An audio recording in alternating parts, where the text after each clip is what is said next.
उस प्रश्न के हल का दूसरा भाग इस नए वीडियो में देखिए। इसमें सबसे पहले पार्टनर्स कैपिटल अकाउंट आपको बनाना है। तो पार्टनर्स कैपिटल अकाउंट का फॉर्मेट ये बन गया। अब इसमें सबसे पहले पुराने साझेदारों के शेष लाएंगे, वो क्रेडिट की तरफ आएगा।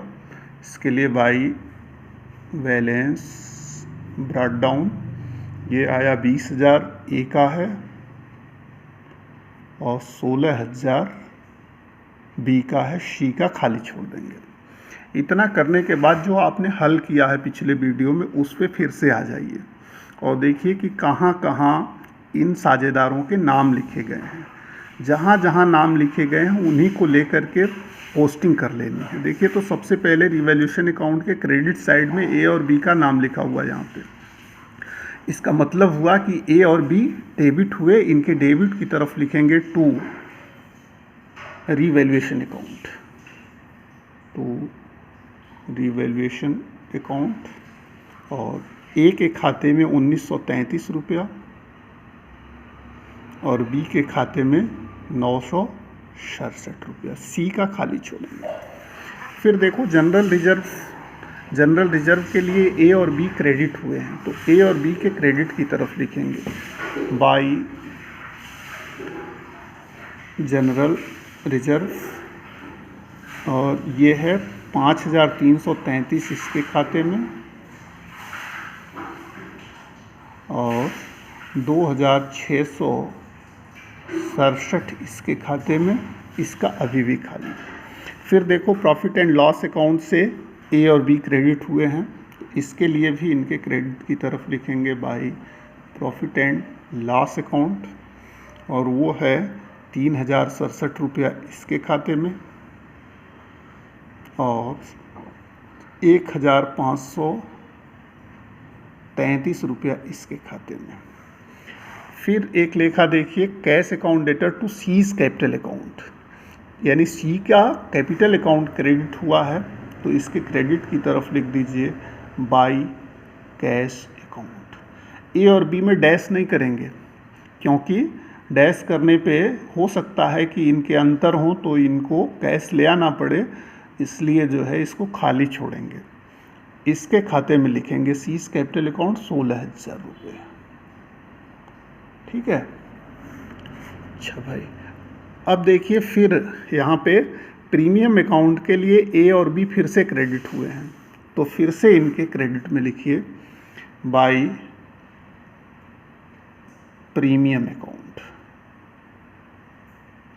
ठीक है, ये 2,000 इसके खाते में और 1,000 इसके खाते में, इसके लिए खाली छोड़ देंगे। ठीक, अब देखो बेटा, जैसा कि प्रश्न में कह रहा है कि सभी साझेदारों के पूंजी खाते लाभ हानि वितरण के अनुपात में कर दिए जाएं। तो लाभ हानि के वितरण अनुपात में अगर सभी साझेदारों के पूंजी खातों को करना है तो इसके लिए नए साझेदार की पूंजी लेंगे।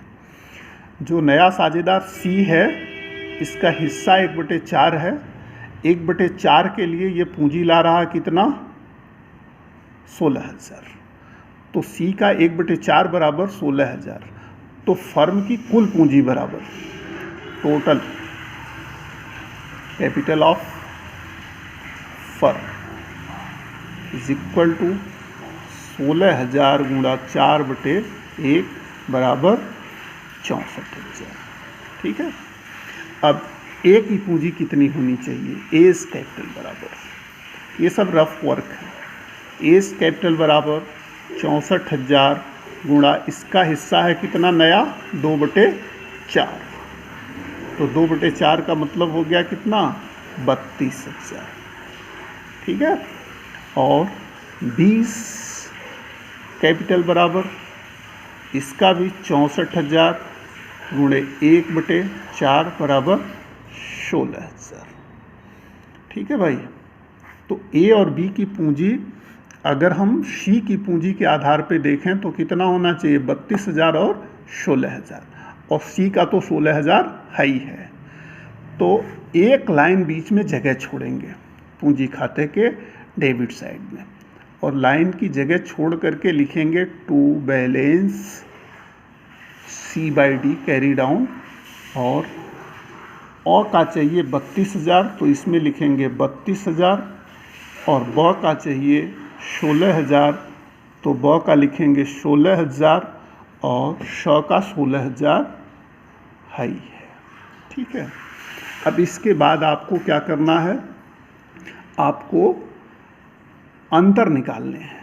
अंतर एक साथ सबका नहीं निकलेगा, एक एक करके निकालेंगे, क्योंकि किसी का डेबिट का अंतर हो सकता है, किसी का क्रेडिट का अंतर हो सकता है। जिसका जैसा अंतर होगा उसके कैश अकाउंट में लिखेंगे, क्योंकि ये माना जाएगा कि पर्याप्त कैश उनके पास है और वो कैश ले आएंगे। तो सबसे पहले ज़रा इसका ठीक करिए। अ का 7 3 10 का 0, 6 3 9 1 10 का 0 हाथ में लगा 1, 3 और 1 4, और 5 और 3 8, और 2 10 का 0 हाथ में लगा 1, 2 और 1 3, 30,400। इधर का इसका टोटल हुआ 30,400, लेकिन इधर का देखो 32,000 है, इसलिए ये इधर का टोटल इसका ज़्यादा है, तो इसके डेबिट का टोटल करेंगे। तो 32,000 एक 33,933 रुपया इसका हो गया टोटल 33,933 रुपया। यही टोटल 33,933 रुपया इधर लिख देंगे, 33,933 रुपया। अब जो अंतर आएगा वो कैश में लिख देना है। ठीक है।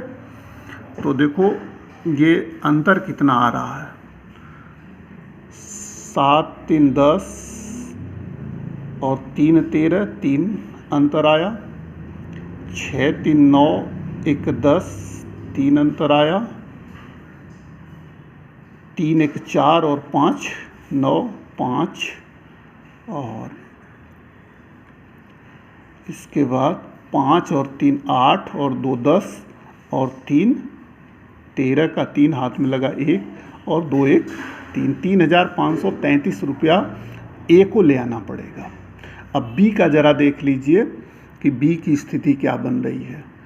तो बी का देखो 16,000 इसकी कैपिटल ऑलरेडी है, यानी बी का क्रेडिट का योग अधिक होगा। तो इसको ज़रा जोड़ लीजिए। 0 7 3 10 के 0 हाथ में लगा 1, 6 3 9 1 10 का 0 हाथ में लगा 1, 6 1 7 और 5 12 का 2 हाथ में लगा 1, 1 और 6 7 2 9 1 10 1 11 का 1 हाथ में लगा 1, और 1 और 1 2, 21,200 रुपये इसकी पूंजी बन रही है। 21,200 इधर लिखेंगे। अब अंतर निकाल देंगे, इसका अंतर इधर आ रहा देखिए। तो 7 और 3 10 का 0 हाथ में लगा 1, 6 और 1 7, और 3 10 का 0 हाथ में लगा 1, 9 1 10, 10 और 2 12 हाथ में लगा 1, 1 और 6 और 5 11, 1 1 और 1 2। फिर से जोड़ दीजिए। 7 3 10 के 0 हाथ में लगा 1, 6 3 9 1 10 के 0 हाथ में लगा 1, 9 1 10 2, 12 के 2 हाथ में लगे 1, 5 1 6 6, 6 और 5 11,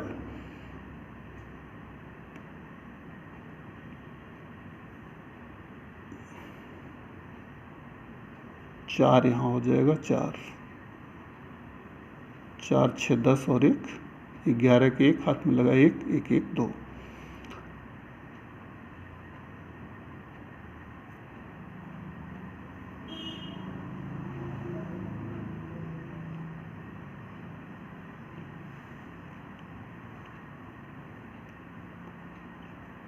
₹4,233 इसको दिया जाएगा टू कैश अकाउंट। ठीक है।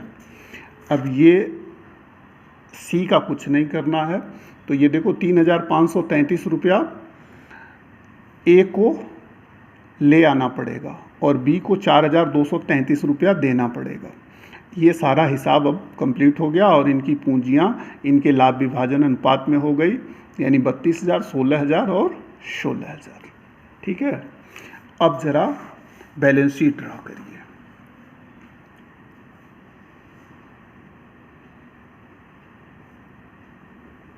बैलेंस शीट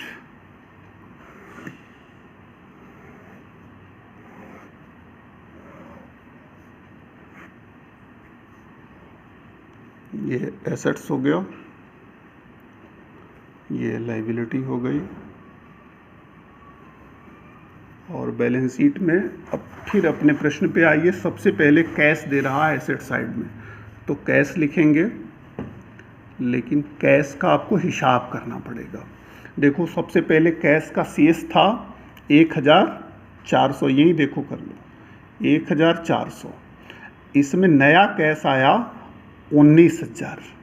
ठीक है, तो 1,400 धन 19,000 और प्लस ऑल आ रहा है 3,533 रुपया, 3,533 रुपया, और बी को दिया जा रहा है 4,233 रुपया माइनस 4,233 रुपया। ठीक है, अब कैश देखिए कितना बचता है, तो ये जोड़ सब कर लीजिए। 19 1 20, 20 3 23, 23,000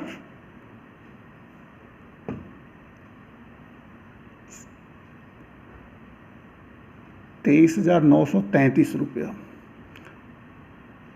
23,933 रुपया माइनस 4,233, तो ये 3 में से 3 चला गया 0, 3 में से 3 चला गया 0, 9 में से 2 गया 7, और 9 में से 2 गया 7, 13 में से 4 गया 9, और 19,700 रुपया कैश बचेगा। ठीक है, इसके बाद आया बैंक शेष, तो बैंक लिखेंगे, बैंक शेष 18,600 है, कोई अंतर नहीं आया, पूरा पूरा वही है। इसके बाद विविध देनदार, सन्ड्री डेटर्स, सन्ड्री डेटर्स हैं 22,000 के, 22,000 minus provision for bad debts. अब 10% आपने किया तो ये 2,200 हो जाएगा, 22,000 में से 2,200 घटा दीजिए, तो ये बच गया 19,800।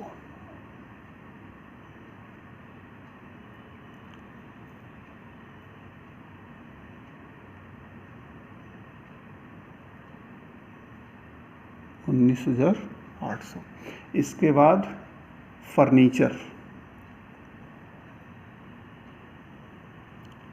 फर्नीचर अंदर लिखेंगे क्योंकि डेप्रिसिएशन इस पर दिया गया है।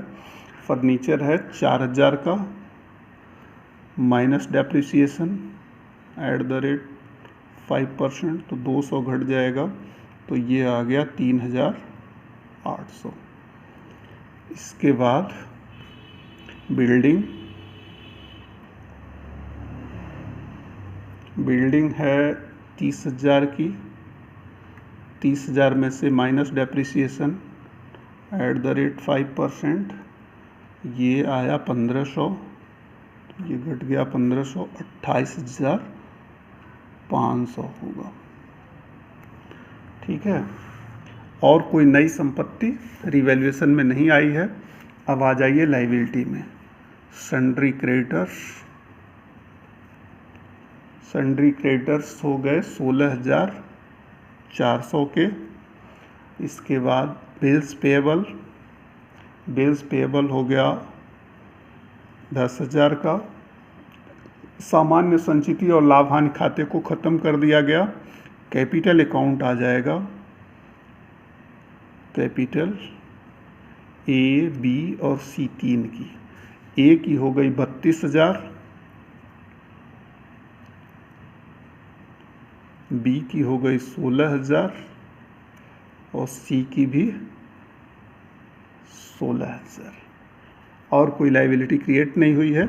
वीडियो बहुत लंबी हो गई बेटा, 15 मिनट की। इससे मैं बंद कर रहा हूँ, आप लोग टोटल करिएगा।